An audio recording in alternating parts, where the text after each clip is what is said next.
Good evening. If you'd like to join us in the Pledge of Allegiance, please stand. I pledge allegiance to the flag of the United States of America and to the republic for which it stands, one nation, under God, indivisible, with liberty and justice for all.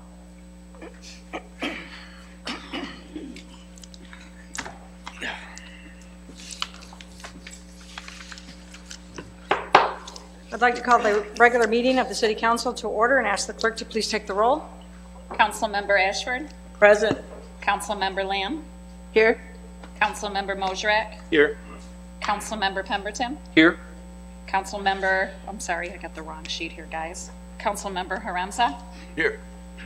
Mayor Pro Tem Archibald. Here. Council has before them the minutes for the regular meeting of January 9th and the special meeting of January 17th. Do I have a motion to accept the minutes as submitted? So moved, Madam Chair. Support. Councilmember Ashford, second. Support. Councilmember Lamb. Thought I heard a support back there. All those in favor of accepting the minutes as submitted signify by saying aye. Aye. Any opposed? Motion passes. We have two public hearings this evening. The clerk will read public hearing number 1, please. To hear comments on the draft 2023-27 Parks and Recreation Plan. Following the hearing, council will consider a resolution to adopt the plan.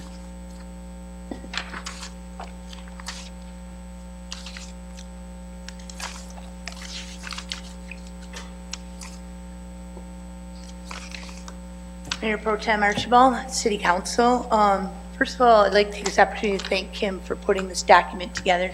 This is Kim Harmer, who's done an amazing job for us, but this document has to be in place in order for us to apply for any grants. So it'll now be in place for 5 years and submitted to the DNR following approval tonight. I also like to take this opportunity to thank all the residents that filled out the survey. We had over 100 turned in, which I think is amazing. And I thought it was pretty cool. A couple statistics I'll share with you. Out of 100 people surveyed, 93% of the people said that they use our parks. 93%. That's amazing. And 67% of the people say they use our parks to bring their children to play. 43% say special events. And next up was walking areas. So this is another interesting fact. 14% said they use our parks daily. 56% said weekly. And that's another huge statistic that I thought you guys like to know. The other thing is they rank in order what parks they use the most. Number 1 park used in Port Huron is Pine Grove, then Palmer, Optimus, and 4th is Lincoln. And all those are parks that we've done significant upgrades in. So I think that all that's very interesting. If you look at the report, you'll see on pages 38 through 39 are all the things that we've worked on. And then 40 to 44 is what we'd like to do. You'll see a lot of the action and objectives very vague. That's on purpose because, 4 or 5 years from now, we don't know exactly what we're going to be applying for. So you'll see they're very vague objectives. So that's on purpose because all federal and state grants require this document. So again, thank you to Kim. Thank you for the residents that participated. And I don't think there's any questions. Thank you. She's running away. Where's she going? Do I have a motion to approve the plan and authorize its submission? So moved. Councilmember Ashford? Support. Councilmember Mosrak? Any discussion? Yeah, where did she go? She ran. She did. Yeah, get her. Tell her to come back here. There she is. Come back here. I can't let you go without a question. Yeah, you gonna run all the way around. I thought I was gonna have to call the police to get you. Steps in. Okay. First of all, I want you to know I read this through and through, and it's a very good job. I know you said Kim did it, but I know you must have helped her with some of the data that's in here. And actually, I wanted to congratulate you on this because your mission statement and goals, and this is what we're looking for. It's one thing to build things and everything, but if you can't make it welcoming and inclusive, it's nothing. Buildings and parks don't smile. They make people smile that come to it and use it. So you got here, the city of Port Huron and the Parks and Recreation Department are committed to providing high-quality, inclusive, creative, and diverse recreational opportunities for persons of all ages and abilities throughout the Blue Water area. And all of our parks do that, and we you know, we have, at least I have, and some of the other people have visited them, so you are doing a good job. And it's very striking, some of the data that you have, that she put in here. Yeah. It gives us a whole view of what we are about as a city, how we're shaped. I mean, the people, the poverty level, I mean, you didn't leave anything out. And even on our agenda tonight, we're doing something with the dredging and how that affects us as far as this. So we're all in somehow, all these departments, you guys got to depend on each other to work together to make a difference here. You know, so it's a place that people want to come and live here in the city of Port Huron. For sure. So this is really good, and your objectives, you know, even though they were vague, it still was clear enough to let us know where you were thinking, where you're going with it. So Yeah. I didn't object to that too much because I saw what you were doing. Yeah. That's the best way to do it, so if things come down the road, Well, you want to apply for. right, and plus, when you have objectives like that, it gives you a lot of flexibility in order to do that. You don't want to pin yourself in. So Nancy, the question of the night is there anything that keeps you up at night as far as, you know, your duties and your efforts here as the director of Parks? Well, I and mean, Rec? Is there- I'm super appreciative of the support that we have from our city council, to be honest, for Parks and Rec. It's kind of really unheard of. The only thing, I don't know if it keeps me up at night necessarily. Oh, I mean, I okay. think things are moving along.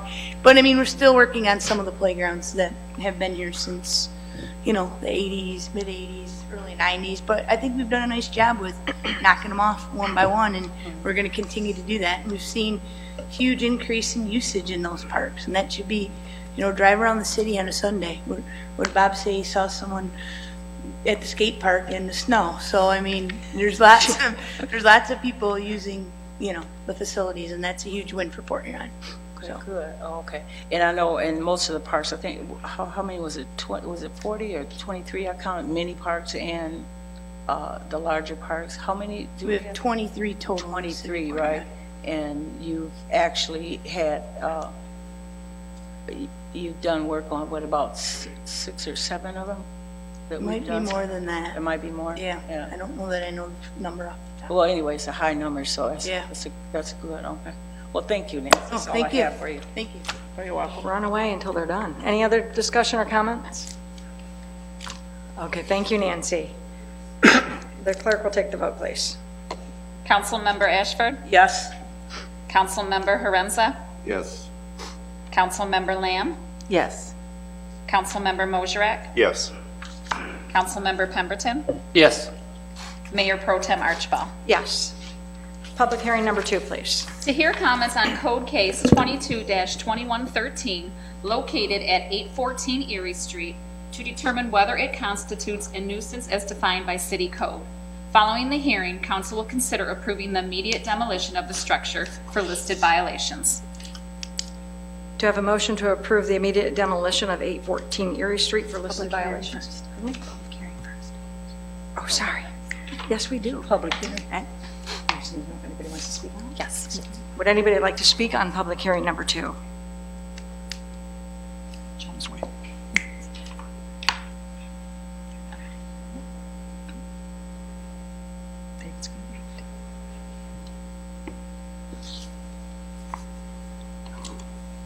Hello, my name is John Van Bush. I live at 239 Gratiot Boulevard. I have an interest in that home, and there's been, you know, the house had a fire, and it's needed a lot of work for a while. And the gentleman I sold it to is trying to get it fixed up. It's really hard to find contractors and stuff in this current day and age, but he's made a great deal of progress on it. I brought you a photo, if I can pass this around. This is the current state of it, with the new roof. One of the buildings has been repaired. So it's in a state of repair, getting things done. Looks a lot better on the outside, and I think been told by the gentleman that owns it now that the work will continue. So I'd hope you'd consider giving him some more time. That's my comment. I guess you can keep the photo. Thank you. Is there anyone else that wishes to speak on public hearing number 2? Seeing no one, I will declare public hearing number 2 closed. Do we have a motion? Oh, David? Or you're going to talk to us? Do we have a motion to approve the immediate demolition of 814 Erie Street for listed violations?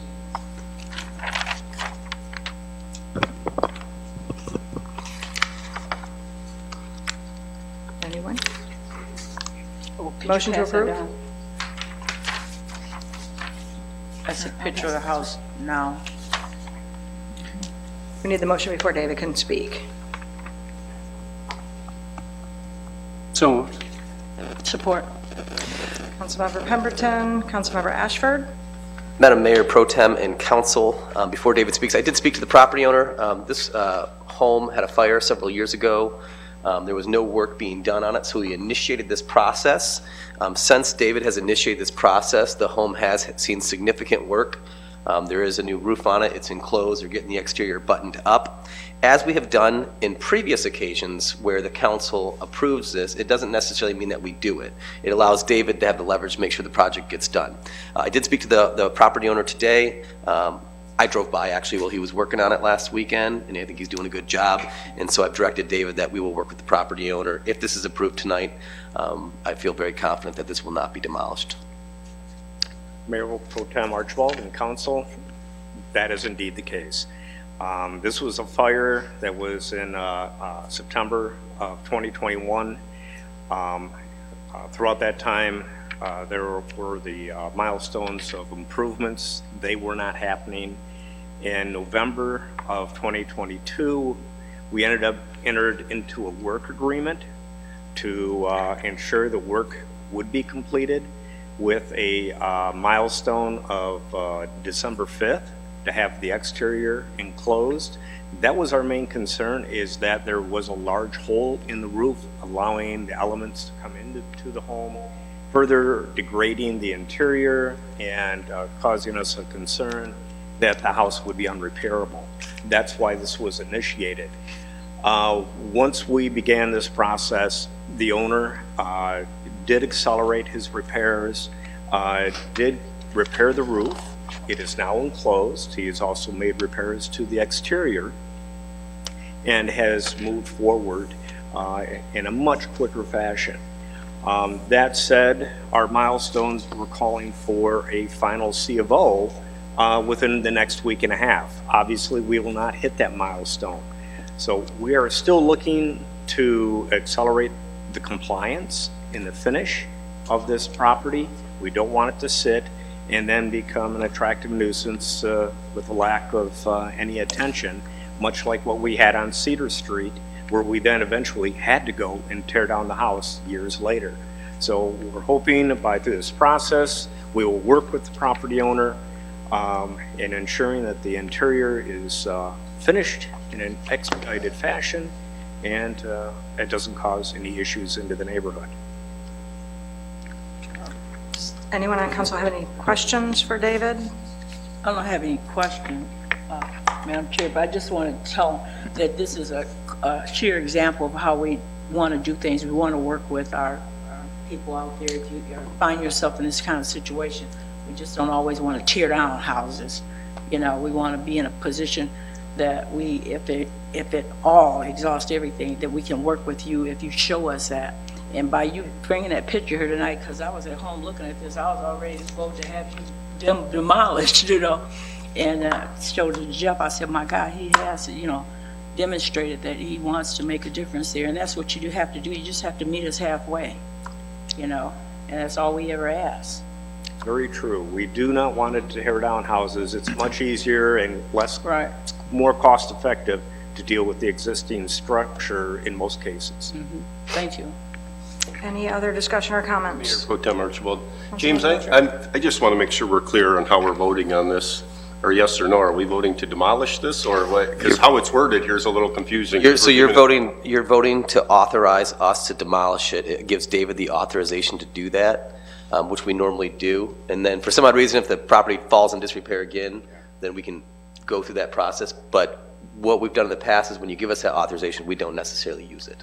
So at this time, we don't have any intentions of demolishing as long as the No. repairs are continuing? No, Okay. he's doing a good job. Okay. He's doing a good job. Good. In the past, and I would bring up the property on Lincoln, in which you issued a demolition order, then it was suspended, and then it was completely removed as the contractor came in and made the steps toward improvement. And as you might recall, that was uninhabitable at first, but when the work was done and the house was sold, I believe it sold for $167,000 when they were done, and it was a beautiful home right across from the hospital. David, is there a timeline on how long this can sit out there if it's approved before, you said once it was suspended, the other time it was completely removed. How long can it be there before it would be removed? We would ask that you, as the council, set a time. We would recommend 60 days, and then we can revisit and making sure that, again, we have to have certain milestones that are being met. Otherwise, if it's open-ended, you can end up being here a year from now, hoping that the repairs are made. Thank you. So should we add an amendment to that? You should add an amendment, and then also add the amendment that just because it says that we could still demolish it, just show on that amendment that we're elected to work with the homeowner. Councilmember Pemberton, that was your motion. Do you want to amend your motion to include a 60-day time frame? Yes. And also the part about we're working with them rather than demolish. A 60-day time frame to work with the homeowner to complete the repairs on schedule. And Councilmember Ashford, do you agree to second as well? Yes. Clerk will take the vote. Councilmember Huron. Yes. Councilmember Lamb. Yes. Councilmember Mosrek. Yes. Councilmember Pemberton. Yes. Councilmember Ashford. Yes. Mayor Pro Tem Archibald. Yes. Prior to moving on to public comment, City Manager has asked to address the audience as well as council. Yeah, Madam Mayor and Mayor Pro Tem and Council, I know we have a few folks here tonight for the dredging permit that was issued. So before you all get up, I just want to let you know what we're actually doing there. So every single year when we apply for our annual dredging permit, we have to give them proposed areas in which we want to dredge and where we're going to dump them. So the proposed areas, we always do 2 or 3. For instance, this year we proposed 3, which was just south of Holland along those homes south of Holland Beach, Lakeside Beach. We also did a 3rd proposed area based on some requests of residents just south of the canal. However, we cannot do that unless we have what's called construction easements. Several years ago, we attempted to dump sand just south of the canal, and I'd say the majority of homeowners signed our construction easement, but a few didn't, and we were unable to dredge. And so I read some public comment that was sent to the state about, I don't want them crossing my property, I don't want them on my property, and we didn't get any construction easement back so far. So we're not going to be dumping sand south of the canal because we don't have property authorization to do so. So most likely it'll be the sand will be dropped at Lakeside or south of Holland this year. So that's pretty much it. Thank you. I would just say we would never enter your property without your permission, but before we bid it, we have to have the proposed areas, and so I think some people thought we proposed an area, didn't have permission, and we're pretty upset by that, and that's rightfully so. Thank you. Now is the time for public comment. If anyone in the audience wishes to address City Council on any agenda item or anything under the city's jurisdiction, now is the time to do so. Please come forward, state your name and address for the record, and you'll have 4 minutes.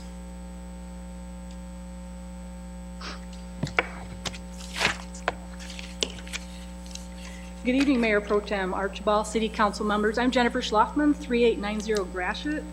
I'm here tonight to address the article that I saw in the Times. I know Mr. Fried has just brought it up. I'm here on a completely different topic altogether. The article was new bid to dredge Black River Canal may save Port Huron thousands. First of all, I would like to thank the city for looking into and moving forward with the armament, because hopefully it's going to save our home, because our home is directly to the south of the canal and is experiencing some erosion issues, and this armament will save our home. That's the hope, and that's what I believe you all are looking into and have authorized to look into for the future and hopefully this spring. I do have some concerns, however, that were brought up in the article specifically, and it's quoted, "We put a third zone just south of the canal, but that's only if we get the residents to approve it." I'm one of the residents who has approached city council and asked the city council, hey, this is a great way to save the city money. And like the article says, save thousands. Why don't you just use it in the fall? It's not necessarily something you can do. In the spring you can, because it's typically closed off. It's easier for those that are doing the construction to dredge and then pile it. We have received dredge material in front of our home before. The contractors do a great job. No complaint with the contractors doing the dredging and then filling it along the shoreline. Not a concern. The other concern was that right now, as Mr. Frieda brought up, there's a couple of holdouts, so we probably won't dump there, and I believe Mr. Frieda says you're not going to dump there. If we don't have a temporary easement, then we cannot do it. The concern is this. I will read the title. It says Temporary Construction Permit and Release. Temporary Construction Permit and Release. This was mailed out to all the homeowners, there's 13 homeowners there along Gratiot. And we received this in the end of 2022, maybe late summer 2022. The third item on here is, I'm going to read this verbatim.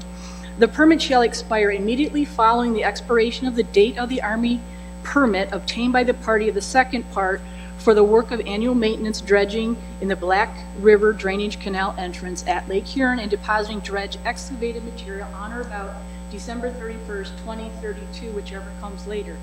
That's 10 years. So, any homeowner would have concerns with this. And so a few of us homeowners did bring up our concerns to the city, specifically the, I believe it's called the engineering division. So they came out, spoke with us, and some of our concerns were specifically the sand pile. In the past, the sand pile has stayed out there on the north side, which is, I believe, the city's property, for 22 days. The sand blows. We all know that we get that northeast, the east wind, and it blows in front of our homes, and that would blow into our homes, onto our properties. I'm not talking about the construction workers themselves, it's that pile. So we asked, how long will it stay there? Because in the past, it has always been up to the construction worker, or the construction person, the operator of that construction project, when they come back and then as we all know, would truck it back down to Lakeside or south of Conger. That was one of our concerns. The other concern that I do have is that the fencing that's in the permit for the armoring, the documentation that has been submitted to the U.S. Army Corps of Engineer and Eagle has the fencing in place. I've addressed City Council written, will you be also putting the fencing back up that was taken out during the erosion? Those are all the things that there's some other things that we brought up. I'm sorry, your time is up. Thank you. Thank you. Thank you. We never heard back from the city on that. Thank you for your time.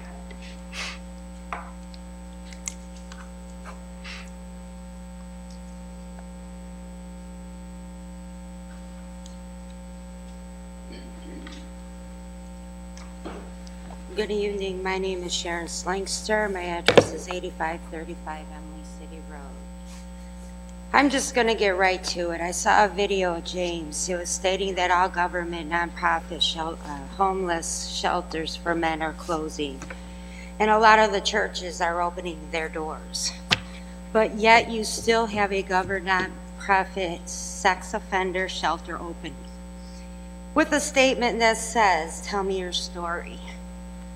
Why would somebody want a sex offender tell somebody their story about what they did to a survivor? Don't understand this. I wish that everyone in this room could see the faces of all the survivors that were made in this county. For the officers that were here last time that visually had to memorize everybody's face on the council, I really wish that I could fill this room with all the survivors from Fort Huron County, so you could actually see every face of every survivor that has been placed in this county. I mean, there's 417 sex offenders. This county is at an 84.9% of sex offending crime. If it takes a village to watch our children, why doesn't it take the council to help the village to take care of their children? We have more crime with sex offenders than we do have drugs. The drugs are not here. We have people trying to fight homes for sex offenders and men than we do have women and children. Why? Why are we filling up, why are we doing this? There's a research that they cannot be rewired. You cannot rewire at any point in time a sex offender. There is nothing that you can do with these people. But yet, you have a place where you want to have a recovery for them. You want to make it easier for them to get back into the community. And that is the Huron housing here. That is in the center of a community with children. It's on 24th Street. Why? Why is this? Why are not the community understanding what is really going on? You can look at all the numbers and everything, but actuality, there are more sex offenders right now that are actually being a predator to the victims, to the innocent ones. It's like a circle that you have going on. Okay, you also got a grant. You made a grant between the city and the Blue Water Community for an action of OK to the council in December. But how much did the government receive for the mental health of a nonprofit teen shelters? Because you know those are full. Our shelters for mental health for the survivors of sex offenders are full. Why is that? Why isn't anybody trying to help the children of this county? Why isn't somebody stepping up besides me? I will be that voice for all of the survivors. I will be here every 2 Mondays for 8 minutes to let you understand that this needs to stop. My voice will be heard for everybody. I'm a survivor. People can't even walk outside at night without worrying about this. 84% of Port Huron Township is nothing but sex offending crime. How can you, counselors, fix that for us? How can you make it where we can walk outside and we can be happy without worrying about our children or our women or men, females, it doesn't matter, about nobody getting to be a survivor that has to come here and stare at everybody and say, hey, look, listen to my story. I'm a survivor because nobody did nothing for me. But Sorry, your time is up. Thank you.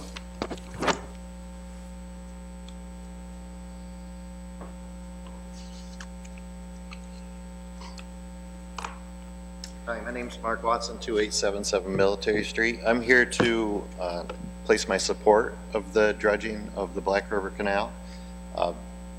If you look for, well, they just talked about parks earlier, and I think the number is 100% of the people that go down the Black River Canal enjoy themselves because they're not going through the St. Clair River in their kayaks or small boats.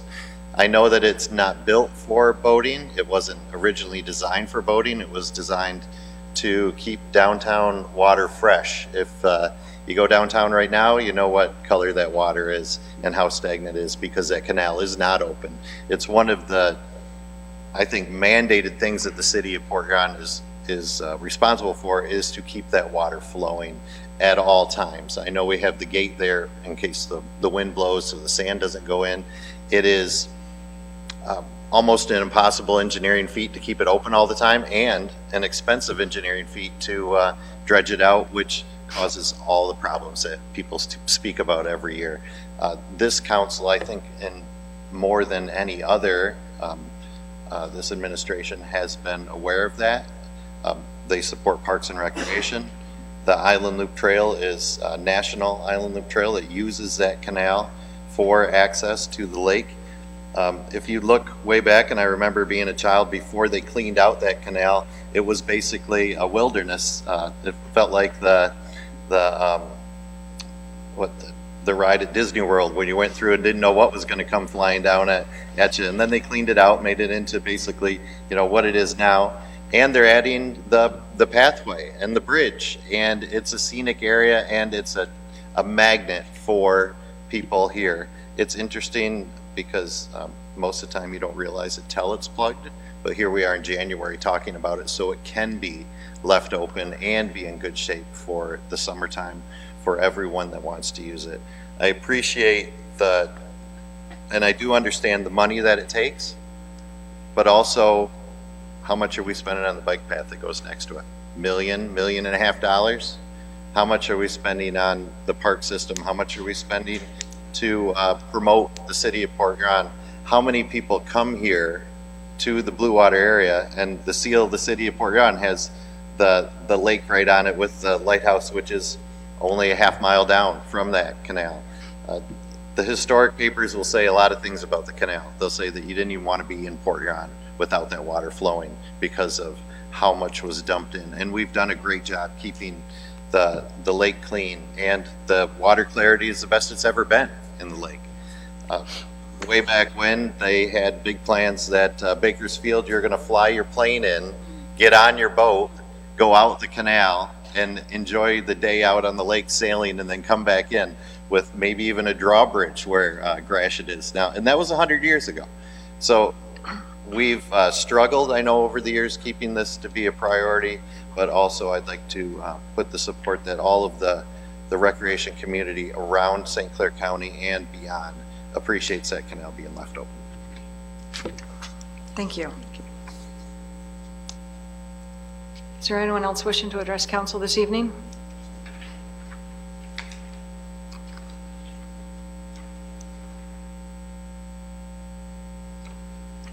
Brian Farquhar, 19th Avenue, City of Port Huron. If I told you all I was here to buy a piece of property in Iowa, would you believe me today, based on last week? I can honestly say, though, that my opinion has changed slightly from last week, and that was due to a small case of, let's say, xenophobia, right? And that was lack of information. We didn't know what was happening, what was coming out. Now I can honestly say that I'm not happy with all the answers that I've gotten, but I do slightly understand a lot of them. I've been in touch with Mr. Chapman from the YMCA, Mr. Freed numerous times over the last couple of weeks. He even made a brief stop after your meeting on the 17th to our neighborhood community meeting and spoke with us, and that was, I think, very helpful. Mr. Gillette from the United Way, and then Mr. Sepro from Operation Transformation.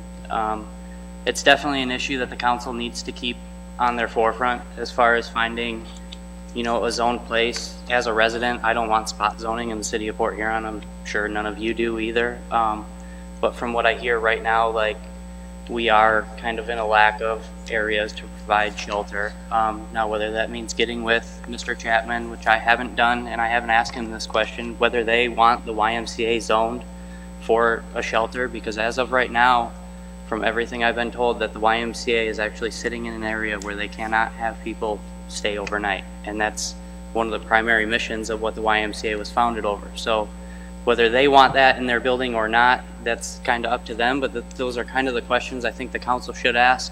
And then when the subcommittee or committee of these different organizations finally does find a place, it's most likely going to be within the city limits of Port Huron. They're going to need your help to get that done, to get that in place, and that's just going to be a matter of finding the best place that has the services for the type of people that are going to be housed in these facilities. I can't really speak for the other person that spoke as far as the shelter that's in our neighborhood. It's vetted. They're checking for sex offenders. They're, you could have a past crime and live in there, but that, people do deserve second chances from some types of crimes and whatnot. As far as, but there is no sex offenders coming into that shelter or, some of the other things that I was concerned about last week. So I think that's just good to hear that everybody was able to come together and at least listen. And I know a lot of people aren't happy. We were having an issue with the transportation, but a church did reach out and donated some services for now to get these men shuttled in and out, so they're not having to be paraded through the neighborhood or anything like that, which is very good. So I appreciate Councilmember Hermaza for reaching out, Mayor Pro Tem Archibald, and Mr. Freed, and then each and every other one of you that did lend an ear and put some effort into this over the last couple of weeks. Thank you very much. Thank you.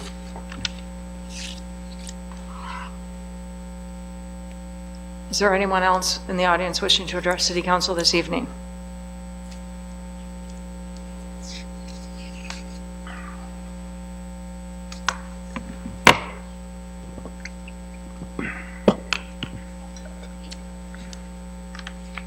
Julian Rutt, 1423 Lapeer, Polly's Place.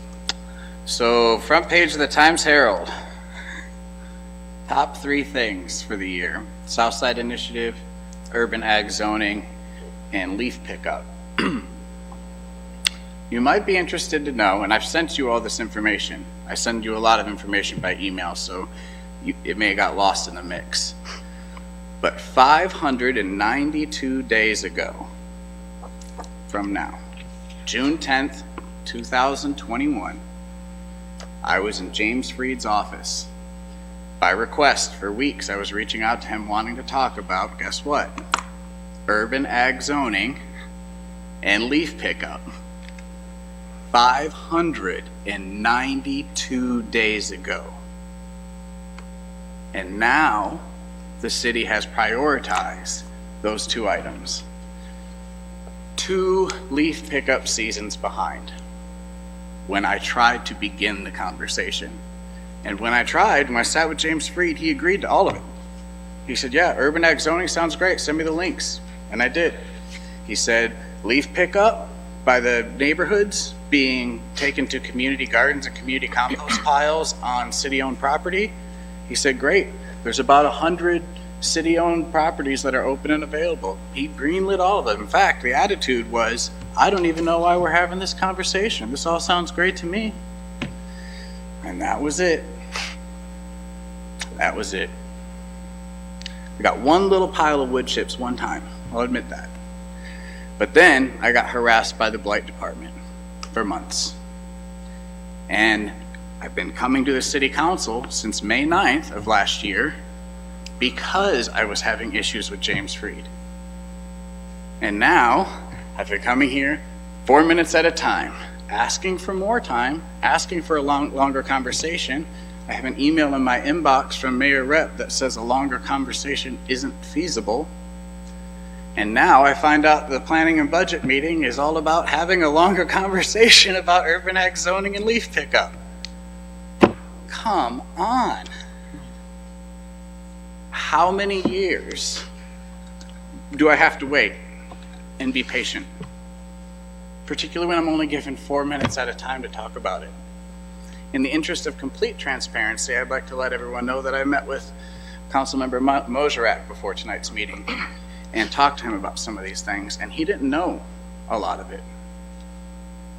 There's lots of stuff you don't know, but I'm only given 4 minutes at a time to tell you, and more often than not, I have to spend that time talking about what happened in the 2 weeks prior rather than get to the actual issues at hand. You do not know anybody who knows more about urban ag than I do. Period. Permaculture, natural building, I've worked on homesteads, I've worked in workshops, I've taught workshops. I'm from here for 20 years. I spent 15 years in California where the grow season's 2-3 times as long. You do not know anybody who knows more about that. And then when I started getting so frustrated with his actions as city manager, I decided, you know what, I'm just gonna manage the city myself from the ground up. So I started temping with Mterra, because after food, next comes waste management. And so I learned a lot about our waste management. There's a good chance I know more than you do about how our waste is managed. Please include me in these conversations. I'm the one that started them.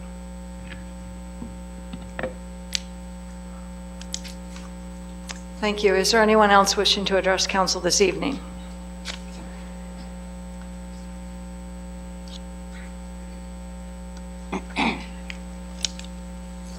Good evening, council. Let me put my glasses on. My name is Julie Snyder. I live at 46 14th Street, which is Harrison Point. My husband and I are longtime residents of Harrison Point, along with many others in our community. I am here this evening as a Harrison Point resident to talk about Polly's Place. My understanding is that Mr. Rock is not a resident of Harrison Point, but is the owner of the vacant residential lot in which Polly's Place exists. Mr. Rock also makes it clear that he represents Harrison Point, but at no time over the past 3 years has Mr. Rock ever introduced himself in our neighborhood. In fact, most of the residents have no clue of who he is or what he is doing. There has been no communication. First of all, we who all live in Harrison Point have a problem with Mr. Rock representing Harrison Point residents, of which most of our community would agree with. Let me make this very clear. Mr. Rock's total disregard to our city ordinance on the use of a vacant residential lot and the disrespectful behavior towards Mayor Rapp and our city council, along with the degrading comments about Harrison Point and our city, is appalling and disgraceful. He does not represent the Harrison Point residents. Mr. Rock has taken a great idea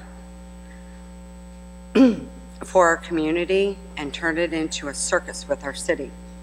At this point, it seems to be more personal and not about community, which Harrison Point residents want no part of, which we would also like Mr. Rock to stop addressing our mayor and our city council disrespectfully and then attaching the Harrison Point name to it. It's unappreciated. Most residents in our neighborhood know how much we take great pride in maintaining our property, and which is done so by being in compliance with the city ordinance. We do so by communicating with our city staff on the needs of permits, permission, and etc. The staff has always been very helpful to us. But Polly's Place is not in compliance with the city ordinance. To be honest, it's a hot mess at that property. We do understand that Mr. Rock is trying to do a good thing for our community, but he needs to follow the city ordinance also, just as we do. Harrison Point residents do not support Mr. Rock's comments or behavior, and we do not want it to reflect on the residents of Harrison Point. Thank you for your time. Thank you.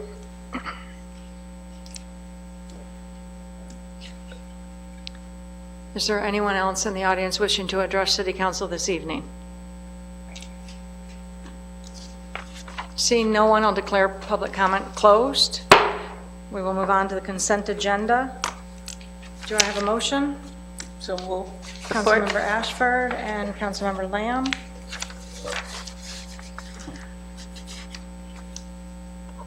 The clerk will take the vote, please. Excuse me, any discussion?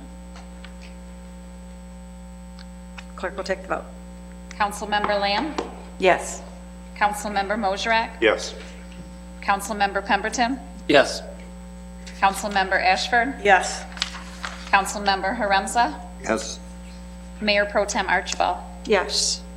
Items approved under the consent agenda confirming and approving single lot special assessment for the cost of an emergency board up of a structure at 520 15th Street and 1925 Roseland Court. Approving the scheduling of a public hearing for February 13, 2023 to receive comments on a substantial amendment to the 2021 Annual Action Plan, and approving the scheduling of a public hearing for February 13, 2023 to receive comments on home ARP allocation plan. We will move to from the city manager. If the clerk would read from the city manager, number 1, please. Accepting the unit price bid from Body Construction Company Incorporated in the estimated amount of $243,430 for maintenance dredging of the Black River Canal entrance at Lake Huron and the bank armoring for the year 2023. Do we have a motion? So moved. Support. Councilmember Pemberton and Councilmember Lamb. Any discussion? Madam Mayor and Council, we didn't intentionally want to rebid this, but the winning bid from last fall was unable to do it on the timeline and schedule in which they bid it. So we were left with the option, do we go with their timeline or do we rebid? We only had one bidder last time, so you kind of roll the dice. You could get higher bids, you may get no bids, or the same company could bid again and jack up the price. So this worked out well. We did be able to bundle it with our annual dredging contract, and we will work with Eagle on some permit modifications based on how much we dredge, what we're going to do with the armoring to address some of the concerns tonight. Thank you. Anyone else? I'd just like to thank, Councilmember Ashford? thank the city manager for providing us with this no nonsense and to the point memo that he drafted out. Gave us a schedule of a year, the yards and dollars that we have spent over a time since 2012. And I'd like to also thank the young lady, Jan. I remembered her from before she came here. It's always good to have, input coming from our residents. It makes a difference. Thank you. Thank you. Anyone else? The clerk will take the vote. Councilmember Mosrak? Yes. Councilmember Pemberton? Yes. Councilmember Ashford? Yes. Councilmember Haremza? Yes. Councilmember Lamb? Yes. Mayor Pro Tem Archibald? Yes. We will move to resolutions. Clerk will read resolution number 1, please. Approving the proposal with Tetra Tech of Michigan PC for professional engineering services for improvements to control panel CP1, CP5, and CP9 at the wastewater treatment plant. Do we have a motion? So moved. Councilmember Mosrak, second. Support. Councilmember Pemberton. Madam Mayor Pro Tem and Council, these control panels, there's numerous electrical panels throughout the wastewater plant. It's a highly corrosive environment. These panels have outlived their expected lifespan. We don't want to wait until one fails because that would be catastrophic to operations. So Tetra Tech, who knows the wastewater plant well, will be designing the new panel replacement program, and then we'll bid out the panels in a separate contract. So this is on the design of the electrical components. Anyone on council have any questions or comments? Madam Chair, I know this is coming out of the wastewater fund, but it doesn't have any amount on it. Does it have a ballpark, or is it? Yeah, if you want to come up, Eric, this is again for the design. Yeah, just the design. Yep. It still need a price for the design. Good evening, Mayor Pro Tem Archibald, council members. The current budget we have this year, we allocated $80,000 for the design of this, and their proposal came in at $46,900. So this is, like city manager stated, the design of the control panels. This is going to be the last 3 of the control panels left down there to do. They've previously done 4 other ones down there since 2016, I believe. So this will complete all the control panels. Okay, great. It was budgeted? Was this budgeted or just? Yeah, we had 80,000. Okay, yeah. Okay. Thank you. You're welcome. Eric. Excuse me. Any other discussion? The clerk will take the vote, please. Councilmember Pemberton? Yes. Councilmember Ashford? Yes. Councilmember Haremza? Yes. Councilmember Lamb? Yes. Councilmember Mosrak? Yes. Mayor Pro Tem Archibald? Yes. We will move to resolution number 2. Adopting the City Council's list of goals and priorities for the 2023-24 fiscal year. Do we have a motion? So moved. Councilmember Lamb, second. Their support? Support. Councilmember Ashford. Any discussion? Well, they are our goals. That's what we said we were having. But the only thing I could say probably to this is that, you know, our process, we did it the democratic way. We all had submitted our goals that we thought that we wanted, and we all voted on the top whatever. And so I think that was a, you know, good process and everything. But I think going towards the future, that I would like to kind of do something different with the process, you know, of selecting goals, put more time into it, you know, and there's something that's called SMART goals, and I think I would like to hear a lot from our SMEs, our subject matter experts, our staff out there. They should have been included in that somewhere. I know they come, they're there, and if they should have had questions, but we shouldn't have had questions. They should be prepared to offer some kind of a dialogue as to, you know, what they did the past year to, you know, give us a good indication, are we on track or whatever? Because you don't make a goal today and say we achieved it, you know, at what point, what are we measuring that against? So I'm just saying, you know, those are some of the things I thought about there. But since we are a governing body and that's where we ended up with those goals, I think we just need to just do our due diligence and direct our city manager to make sure that he operates on that end and make those things happen. Thank you. Any other discussion? The clerk will take the vote, please. Councilmember Ashford? Yes. Councilmember Haremza? Yes. Councilmember Lamb? Yes. Councilmember Mosherak? Yes. Councilmember Pemberton? Yes. Mayor Pro Tem Archibald? Yes. For the record, goals adopted for the 2023-24 year.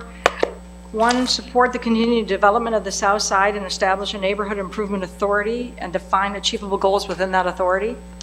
Number 2, continue to remain dedicated to the police and fire departments to ensure we are providing them with the necessary tools to deliver the best services possible. Number 3, to explore urban agricultural zoning and communicate current rules and regulations within the community, reflecting between what a new adoption would be compared to what the city already has in place. Number 4, continue to be diligent and monitor the MDOT Blue Water Bridge Plaza expansion project. Number 5, review city council rules and procedures and guidelines for public audience and introduce for consideration any necessary revisions. And number 6, to continue to find opportunities to increase and grow revenue for the city. That concludes our agenda. We do have one formal announcement on the agenda, and then I have a second one we've been asked to make. First announcement, the City of Port Huron routinely monitors our drinking water quality and provides to our customers the results of this monitoring annually through our Consumer Confidence Report, or CCR.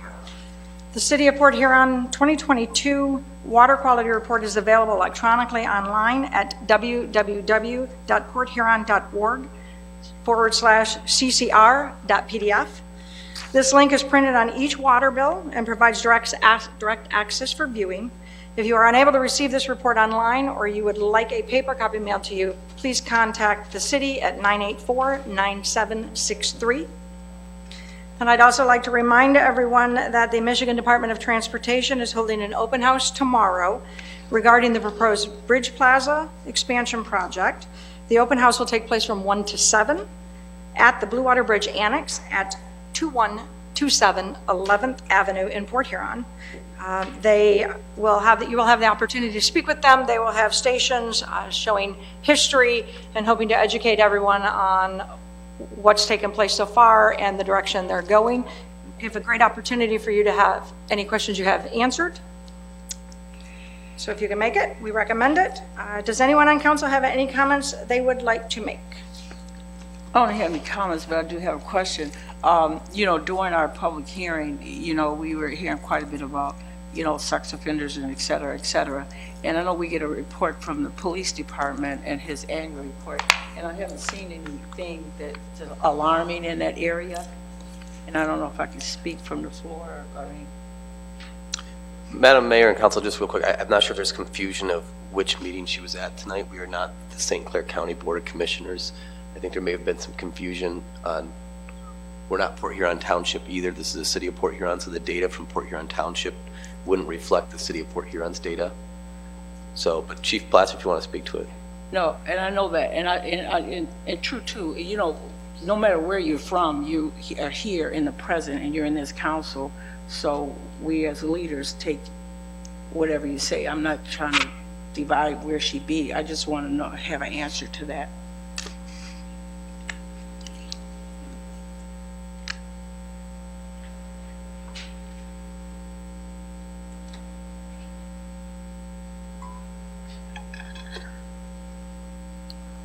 Mayor Pro Tem Archibald, City Council.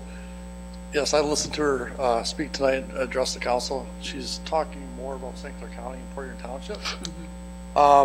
I'm getting ready to complete the annual report. I will have that hopefully in a month. We're still working on stats. But yes, we do have sex offenders who live in the city of Port Huron. They register on a monthly basis. It's handled through our clerk's office, but I don't see anything that's alarming or out of the ordinary that she spoke to.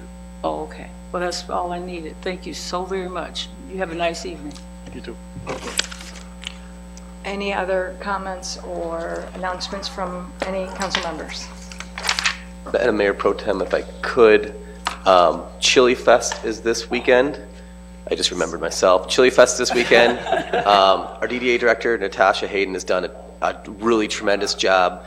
You can go to chilifest.org or I think on the DDA Facebook page, there's a Chili Fest page as well. There's a much more expanded opportunities for entertainment. She's done a great job making a whole family event, so you can bring the whole family there. There's kids activities, you can make s'mores, a lot of free activities, so it doesn't have to be an expensive day. Channel 7 on Sunday morning did a really nice feature on Port Huron and Chili Fest. Chef Shell's got to make chili live on air, so it's nice to see some of our small businesses get recognition like that, so Chili Fest. Thank you. I just remembered. Okay. Well, at least you did. No, we not. Anything else? Oh, good job tonight, Sherry. A motion to adjourn. So moved. Thank you. Meeting adjourned.